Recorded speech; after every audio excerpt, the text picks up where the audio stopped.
ನಮ್ಮ ಸುತ್ತ ಮೇಧಾವಿಗಳಿರ್ತಾರೆ, ಆದರೆ ಅವರು ನಮಗೆ ಹಿತೈಷಿಗಳಾಗಿರ್ತಾರೆ ಅಂತ ಹೇಳೋದಕ್ಕಾಗೋದಿಲ್ಲ.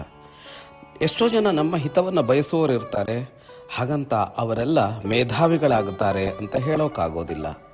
ಮೇಧಾವಿಗಳು ಆಗಿದ್ದು ನಮ್ಮ ಹಿತವನ್ನು ಬಯಸುವಂತಹ ಜನ ಸಿಗೋದು ಬಹಳ ದುರ್ಲಭ ಅಂತ ಇಲ್ಲೊಬ್ಬ ವಿವೇಕಿ ಹೇಳ್ತಾನೆ.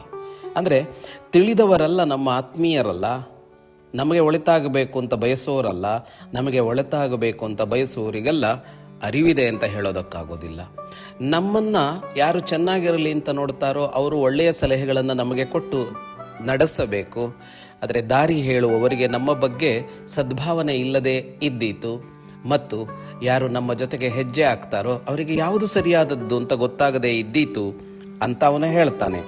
ಅದಕ್ಕೆ ಅವನೊಂದು ಒಳ್ಳೆಯ ಉದಾಹರಣೆಯನ್ನು ಕೊಟ್ಟು ಇದನ್ನು ನಿರೂಪಿಸ್ತಾನೆ. ಮನೀಷಿಣಸ್ಸಂತಿ ನತೆ ಹಿತೈಷಿಣೋ ಹಿತೈಷಿಣಸ್ಸಂತಿ ನತೆ ಮನೀಷಿಣಃ ಸುಹೃಚ್ಚ ವಿದ್ವಾನಪಿ ದುರ್ಲಭೋ ನೃಣಾಂ ಯಥೌಷಧಂ ಸ್ವಾದು ಹಿತಂಚ ದುರ್ಲಭಂ. ಒಂದು ಔಷಧ ಇದೆ, ಅದು ರುಚಿಯಾಗೂ ಇರಬೇಕು ಮತ್ತು ನಮಗೆ ಹಿತವೂ ಆಗಬೇಕು. ಅಂದರೆ ನಮ್ಮ ಅನಾರೋಗ್ಯವನ್ನು ನಿವಾರಿಸಬೇಕು ಅನ್ನುವಂಥ ಔಷಧ ಸಿಗೋದು ದುರ್ಲಭ. ಔಷಧ ಕಹಿಯಾಗಿರುತ್ತೆ, ಯಾವುದು ರುಚಿಯಾಗಿರುತ್ತೋ ಅದು ಔಷಧ ಆಗಿರಲ್ಲ ಅನ್ನೋ ಥರ ಆಗಿಬಿಡತ್ತೆ.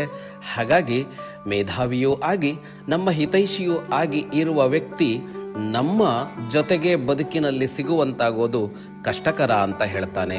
ಶುಭಂ ಭೂಯಾತ್.